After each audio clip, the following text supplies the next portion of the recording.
Morning prime में बड़ी खबर, गैंगस्टर और आतंकी गठजोड़ को लेकर देश भर में एनआईए ने बड़ी कार्रवाई शुरू कर दी है। और खबर यह है कि इस सिलसिले में 4 राज्यों में 30 जगहों पर एनआईए की इस वक्त छापेमारी चल रही है।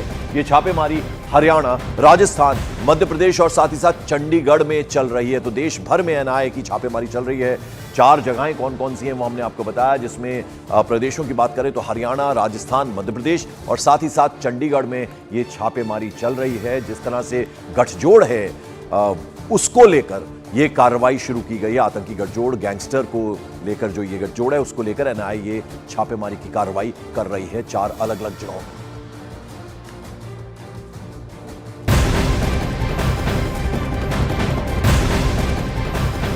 मॉर्निंग प्राइम में आज की सबसे बड़ी खबर सीए से जुड़ी हुई, सीए यानी नागरिकता संशोधन कानून को लेकर यह खबर है। अधिसूचना जारी होने के साथ पूरे देश में सीए लागू हो गया।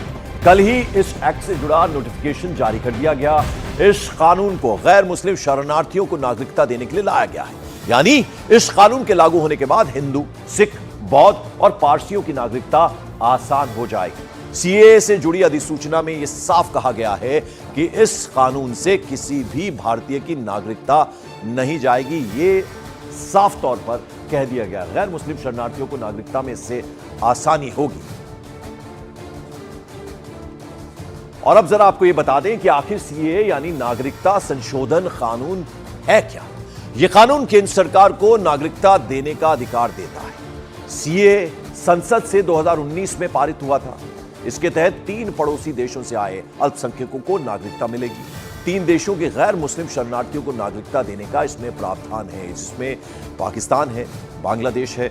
और नागरिकता देने के लिए केंद्र सरकार ने वेब पोर्टल बनाया है, जिसमें अल्पसंख्यक शरणार्थियों को नागरिकता के लिए ऑनलाइन आवेदन करना होगा और फिर सरकार की जांच पूरी होने के बाद ही नागरिकता दी जाएगी। तो इसमें क्या क्या प्रोविजंस हैं, कैसे ये नागरिकता दी जाएगी, वो हम जरा आपको बता रहे थे। अब सवाल ऐसे में यह है कि आखिर इस कानून के तहत नागरिकता मिलेगी कैसे। तो ग्राफिक्स के जरिए जरा आपको यह भी समझा दें। सबसे पहले जो शरणार्थी हैं, जो रिफ्यूजीज हैं, उनको वेब पोर्टल पर ऑनलाइन आवेदन करना होगा। इसके बाद उस डिस्ट्रिक्ट के कलेक्टर एप्लीकेशन की जांच करेंगे। कलेक्टर की जांच पूरी होने के बाद जो रिपोर्ट होगी वो केंद्र सरकार को भेजी जाएगी और उस रिपोर्ट के आधार पर केंद्र सरकार की जांच फिर आगे बढ़ेगी। और फिर जांच पूरी होने के बाद नागरिकता का एक सर्टिफिकेट, एक प्रमाण पत्र जारी किया जाएगा, यानी उस शख्स को वो सर्टिफिकेट मुहैया कराया जाएगा, दिया जाएगा। अब जरा आपको यह बता दें कि नागरिकता संशोधन कानून के तहत किन किन लोगों को नागरिकता मिलेगी। तो 3 देश हैं। ये 3 देश कौन से हैं? इनमें पाकिस्तान है, अफगानिस्तान है और साथ साथ बांग्लादेश है। यहां से जो रिफ्यूजीज, जो शरणार्थी आए हैं, उन्हें नागरिकता दी जाएगी। इन देशों से आए हिंदू, सिख, बौद्ध, जैन, पारसी और ईसाई समुदाय के लोगों को ये नागरिकता, ये सिटीजनशिप मिलेगी। कानून के लिए जो लोग इन देशों से आकर 31 दिसंबर 2014 से पहले भारत में आकर बस गए हैं, ये डेट आप नोट कर लीजिए, 31 दिसंबर 2014 से पहले जो भारत आके बसे हैं, उन्हें ये नागरिकता दी जाएगी। सीए के मुताबिक ऐसे लोग जो भारत में रह रहे हैं वो नागरिकता के लिए आवेदन करने के योग्य होंगे। और नागरिकता संशोधन कानून लागू होने के बाद 31,313 लोगों को नागरिकता मिल जाएगी। तो ये बड़ी बात ऐसे में है जो इतने सालों से रह रहे हैं, उन्हें अब सिटीजन कहलाने का भारत के हक मिलेगा। इसमें बांग्लादेश, अफगानिस्तान और पाकिस्तान से आए नागरिक हैं, लेकिन 31 अगस्त 2014 से पहले जो आकर भारत में बसे हैं उनको ये नागरिकता दी जाएगी। नागरिकता संशोधन कानून लागू होने के बाद देश के अलग अलग इलाकों से जश्न की तस्वीरें अब सामने आ रही हैं। तो हम तस्वीरें अब आपको दिखा रहे हैं। दिल्ली की एक तस्वीर है, आप देखिए वहां किस तरह से जश्न मनाया जा रहा है। उसके अलावा नोएडा, दिल्ली से सटा ये एनसीआर रीजन है नोएडा, वहां आप देखिए लोग पटाखे फोड़ रहे हैं, खुशियां मना रहे हैं। और फिर तस्वीर है राजस्थान, जोधपुर की। राजस्थान में आपको बता दें जो शरणार्थी, हिंदू शरणार्थी हैं खासतौर पर, वो सबसे ज्यादा संख्या में राजस्थान में रहते हैं। बेहद खुश हैं, वो पटाखे फोड़ रहे हैं। मध्य प्रदेश भोपाल की आप तस्वीरें देखिए, एक दूसरे को मिठाई खिलाते हुए लोग नजर आ रहे हैं। प्रधानमंत्री और गृह मंत्री अमित शाह का शुक्रिया अदा कर रहे हैं। उत्तर 24 परगना मतुआ समुदाय के जो लोग हैं सबसे ज्यादा वो खुश हैं। प्रधानमंत्री बांग्लादेश गए थे और ऐसे में जो मतुआ कम्युनिटी है उनसे खासतौर पर प्रधानमंत्री ने मुलाकात की थी। और आपको बता दें कि मैनिफेस्टो में बातें जो 3 कही गई थी, जिसमें धारा 370 का हटना, उसके अलावा हम आपको बता दें कि ये जो खासतौर पर सीए जो है वो उसमें बहुत इंपॉर्टेंट एक फैक्टर था। तो अब वो भी, और राम मंदिर का भी उसमें जिक्र था। तो अब ये तीनों जो मैनिफेस्टो में बातें थी वो कहीं ना कहीं केंद्र सरकार ने पूरी की हैं। अहमदाबाद, गुजरात की तस्वीरें हम आपको दिखा रहे हैं, लेकिन आपको सीधे लिए चलते हैं जयपुर, जहां मेरे सहयोगी भवानी सिंह मौजूद हैं। भवानी, बेहद खुश हैं वो लोग जो कई सालों से हिंदुस्तान में रह रहे हैं। राजस्थान की अगर हम खास तौर पर बात करें तो सबसे ज्यादा हिंदू शरणार्थी यहां रहते हैं। क्या कह रहे हैं?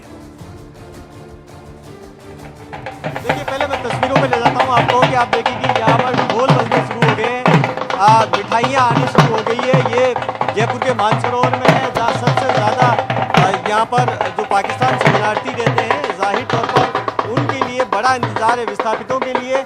और यहाँ आप देखिए कि ये यहाँ पर फूल मालाएँ आने शुरू हो गई है और मिठाइयाँ बजने लगी, मिठाइयाँ आ रही है। आप तैयारियाँ तमाम तरीके की चल रही है, जश्न यहाँ पर शुरू होने वाला है। यहाँ शरणार्थियों को पहुँचने का सिलसिला शुरू हो चुका है। यहाँ पर ढोल नगाड़े की आवाज़ के साथ में खुश है, काफ़ी खुश है। आप तो नहीं नहीं मिली नागरिकता अपनी मिलेगी। आप भी हैं, आपको मिल गई नागरिकता?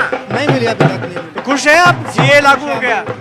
श्री नरेंद्र मोदी जी का हम शुक्रगुजार हैं जो उसने ये इतनी सहायता की हमारे लिए, जो हमें मिली है नागरिकता मिल गई। आज तो पूरा जश्न मनाएंगे, मिठाई ढोल धमाके सारे आगे। हम सब खुश हैं, हाँ सब खुश हैं। आज छुट्टी करेंगे, आज इंजॉय करेंगे छुट्टी। कब आए हैं पाकिस्तान से? मेरे को हो गया 2014 में यार। 2014 के अंदर आए, नागरिकता नहीं मिली। खुश हैं आज तो? नहीं, हम लोग खुश है, रेडी है, खुश है, बहुत खुश है। ऐसी कोई दिक्कत नहीं। तैयारियां पूरी जश्न की? भाई साहब, तैयारियां तो जश्न की बहुत ज्यादा है, लेकिन अभी क्या, तो जनता आ रही है धीरे धीरे। सुबह का टाइम है, नहीं सुबह पूछने की बात ही नहीं है। हद से जितनी खुशी का इजहार हम कह नहीं सकते। ये देखो, माला, मिठाइयाँ, ढोल, खुशी की तो इंतहा ही नहीं है। हद से ज्यादा खुश है और पब्लिक पूरी खुश है। और अभी यहाँ पर तो काफी लोगों को नागरिकता मिल रही है। नागरिकता यहाँ तो कम से कम भी 30-35% लोग बचे हुए नागरिकता वाले। और अभी भी फैमिलियाँ अभी भी आई है, लेटेस्ट 8-10 फैमिली आई हैं और उनके अंदर भी इतना जोश है। रात से जैसे ही सुनिए बात, हद से ज्यादा उनको खुशी है। काफी खुशी है और पूरी ढोल आ गए हैं। बाकी तैयारियां जैसे तो आज मिठाई सबको खिलाएंगे, सबको मिठाई वगैरह सबका प्रोग्राम है। बस सबको मिठाई बांटेंगे, खिलाएंगे, माला पहनाएंगे। आपको भी खुशी, सीए की खुशी में आपको भी माला पहनाएंगे। आपको देखिए कि काफी लंबी है। भारत माता की, भारत माता की।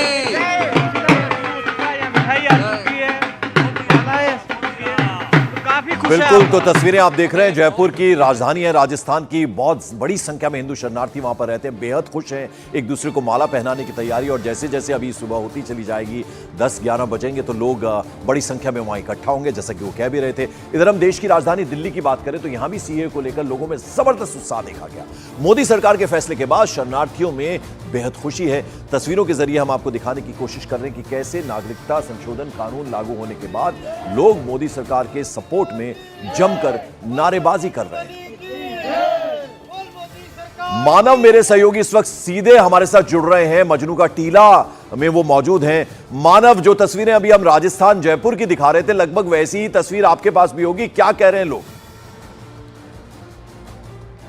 देखिए, जश्न की तस्वीरें हम पूरे देश भर से दिखा रहे हैं, लेकिन कुछ तस्वीरें ऐसी हैं जो लोगों की भावनाओं को समझाने के लिए काफ़ी होती हैं और वो दर्द जो इन परिवारों ने पाकिस्तान में झेला उस दर्द को बताती हैं। अनिल, थोड़ा आगे आइएगा। और पंकज, देखिए, मैं अपने दर्शकों का एक तरीके से मुलाकात कराने जा रहा हूँ। ये बच्ची है और इसका नाम नागरिकता है। जब सीए अधिनियम जब पास हुआ था संसद से, तो इनकी माँ आरती ने बेटी का नाम नागरिकता रखा। अब नागरिकता 4 साल की हो गई है और दस्तावेज पे इनके नाम भी नागरिकता है। आरती, क्या वजह रही कि आपने बेटी का नाम नागरिकता रखा जब आपका नागरिकता संशोधन बिल संसद से पास हुआ था? तो हम इसका नाम जब बिल पास हुआ था उसी दिन इसका ही नाम मतलब करण किया था। हाँ। कि इसका नाम किसी ने बोला आज ही बिल पास हुआ तो इसी का नाम नागरिकता रख देते। नागरिकता पूरे मोहल्ले में यही चर्चा हो जाए। प्रधानमंत्री मोदी ने भी नागरिकता का जिक्र किया था एक भाषण में, कहा था कि एक बच्ची को नागरिकता मिलती है तो उन लोगों को क्या तकलीफ है जो इस मसले पर अपने रोटियां सीखना चाहते हैं, वोट बैंक को सीधा करना चाहते हैं। हाँ, रामलीला मैदान में मोदी जी ने भी जिक्र किया था कि नागरिकता बच्ची का जन्म हुआ है मजनू के टीले में, बच्ची का जीवन आसान बनता है, इसके मम्मी पापा का जिंदगी जीवन आसान। तो आप लोगों की दिक्कत क्यों होती है? आप हमें बता रहे थे कि पाकिस्तान में क्या तकलीफ होती थी, क्या दर्द था, आप बाहर नहीं जा पाती थी, उसके बारे में थोड़ा बताइए, क्योंकि वो बताना बहुत ज़रूरी है। क्योंकि जो दर्द आप लोगों ने पाकिस्तान में झेला है वो अब कहीं ना कहीं भारत में आने के बाद थोड़ा सा मरहम लगाने का काम सरकार ने उस पर किया है। हम मतलब यहाँ पाकिस्तान में हमारी कोई इज्जत नहीं थी वहाँ पे। जैसे मुसलमान खाना बनाए, हमारी खाने पे में भी मतलब हमारा बर्तन अलग रखा जाता था, हमारा कप अलग रखा जाता था, हमारे हर बात से अलग अलग बिहेव करते थे। कोई बात की भी इज्जत नहीं थी। इंसान की सबसे बात इज्जत होती है तो हर बात इज्जत से ही बनती है। तो देखिए पंकज, आप समझिए कि किस तरीके से प्रताड़ित उन 3 मुल्कों में माइनॉरिटीज को किया गया है, चाहे पाकिस्तान हो, चाहे अफगानिस्तान हो या फिर बांग्लादेश हो, और अब कहीं ना कहीं उन्हीं देशों से आए शरणार्थियों को बिल्कुल। तो लोग कितने परेशान थे पाकिस्तान में, वहां चूंकि माइनॉरिटी में है हिंदूज, और कितना दुख उन्होंने झेला। और यहां तो हैरानी की बात यह है, जिस बच्ची की तस्वीर हमने आपको दिखाई, उसकी मां ने 4 साल पहले जब ये कानून बना था उस वक्त अपनी बच्ची का नाम, वो पैदा हुई थी 4 साल पहले, तो नागरिकता रख दिया है। और आज बेहद खुश हैं क्योंकि अब जो है वो आसानी से अपनी जिंदगी एक नागरिक के तौर पर, एक सिटीजन के तौर पर जिएंगे। सीए लागू होने के बाद सियासत भी अब गरमाने लगी। कुछ सियासी पार्टियां ये दावा कर रही हैं कि ऐसा चुनाव से ठीक पहले किया गया है ताकि चुनाव में इसका फायदा, इसका लाभ उठाया जा सके। वहीं कुछ पार्टियां ये भी दावा कर रही हैं कि इस कानून के जरिए मुस्लिमों को टारगेट किया जा रहा है, जबकि भारत सरकार ने यह साफ कर दिया है ये लॉ, ये कानून सिर्फ और सिर्फ नागरिकता देने का कानून है, किसी की भी नागरिकता लेने का कानून ये कतई नहीं है। सियासी तौर पर भड़काऊ बयान भी जारी हुए हैं, जिसकी वजह से पूरे देश में सुरक्षा व्यवस्था, सिक्योरिटी को बेहद टाइट कर दिया गया है, सख्त कर दिया गया है। हम आगे बढ़े उससे पहले ये साफ कर दें कि आखिर ये लॉ, ये कानून है क्या, किसे नागरिकता देता है, क्यों नागरिकता देता है और किस पर लागू। तो ये 4 शर्तें हैं जिन्हें सीए का फायदा मिलेगा। पहली शर्त, सिर्फ 3 पड़ोसी देश हिंदुस्तान में, वहां से शरण लेने वाले लोगों पर ही यह कानून लागू होगा। दूसरी शर्त यह है कि सिर्फ 6 अल्पसंख्यक समुदाय हैं जिनसे जुड़े जो शरणार्थी हैं उन पर यह कानून लागू होता है और उन्हें ही भारत की नागरिकता दी जा सकती है। हिंदू हैं उनमें, सिख हैं, बौद्ध हैं, जैन हैं, पारसी हैं और ईसाई हैं। तीसरी शर्त, ऐसे शरणार्थी जिन्हें अपने मुल्क में धार्मिक उत्पीड़न की वजह से देश छोड़ना पड़ गया और जिन्हें भारत में शरण दी गई। और फिर चौथी और सबसे जरूरी, सबसे अहम शर्त यह है कि यह कानून, ये लॉ उन पर ही लागू है जो 31 दिसंबर 2014, 31 दिसंबर 2014 से पहले शरणार्थी के तौर पर भारत आए। इन 4 शर्तों के अलावा किसी भी और तरह के लोगों को, नागरिकों को या फिर इनसे अलग शरणार्थियों पर ये लॉ, ये कानून लागू नहीं है। तो ये बिल्कुल इसमें क्लैरिटी, यानी ये 4 शर्तें हैं और इन 4 शर्तों के साथ ये कानून लागू होगा। सीए पहले से ही सियासत का एक मुद्दा रहा है और खास तौर पर उन राजनीतिक दलों के लिए सियासी मुद्दा रहा है जो मुस्लिमों के हक के लिए लड़ने का दावा करते हैं। सीए का कानून लागू होने के साथ ही एआईएमआईएम चीफ असदुद्दीन ओवैसी ने एक ट्वीट किया। ओवैसी के इस ट्वीट की भाषा पर अब सवाल खड़े हो रहे हैं। ओवैसी ने सीए को भेदभाव पर आधारित कानून बतला दिया और कहा कि यह गोडसे की विचारधारा पर आधारित है। उन्होंने यह भी दावा किया कि अब सड़क पर आने के अलावा कोई और रास्ता नहीं बचा है। तो इस तरह का भड़काऊ पोस्ट असदुद्दीन ओवैसी ने कर दिया। इससे पहले भी बहुत बार सीए को लेकर बोलते रहे हैं। सीए पर तमाम तरह के भ्रम हैं, अफवाहें भी हैं। इसे हम जरा क्लियर कर दें। कहा यह जा रहा है कि सीए नागरिकता छीनने का कानून है, लॉ है, लेकिन सच्चाई क्या है? सच्चाई यह है कि नागरिकता छीनने का नहीं बल्कि नागरिकता देने का कानून है। फिर दूसरा भ्रम यह है कि सीए लागू होने के बाद शरणार्थियों को वापस भेज दिया जाएगा, जबकि सच ये नहीं है। सीए के तहत जो शरणार्थी आते हैं उन्हें नागरिक अधिकार हासिल होंगे। फिर तीसरा भ्रम यह है कि भारत सरकार शरणार्थियों के खिलाफ है, जबकि भारत अपने इस कानून से पड़ोसी मुल्कों में धर्म के आधार पर उत्पीड़न का जो शिकार हुए लोग, उनको शरण देता है, उन्हें नागरिकता भी प्रदान करता है। फिर चौथा भ्रम यह है कि राजनीतिक वजह से सीए को लागू करने में देरी की गई, जबकि सच यह है कि साल 2019 के आखिर में आया ये, राष्ट्रपति ने इस पर मोहर लगा दी और सरकार 10 जनवरी 2020 को नोटिफिकेशन भी सरकार की तरफ से जारी कर दिया गया। लेकिन फिर कोरोना आ गया, कोरोना की वजह से इसे लागू करने में दिक्कतें आई, लिहाजा इसे अब जाकर लागू किया गया है। और कांग्रेस नेता शकील अहमद खान ने भी सीए को लेकर सरकार पर सवाल खड़े कर दिए। तो बीजेपी का यह कहना है कि यह पहले से ही बीजेपी के एजेंडे में शामिल था। भारतीय जनता पार्टी के मन में जो कुछ है उसका पर्दाफाश हो रहा है। उसके मन में है कि संविधान को बदल दिया जाए। उनके एक मंत्री बोल चुके हैं।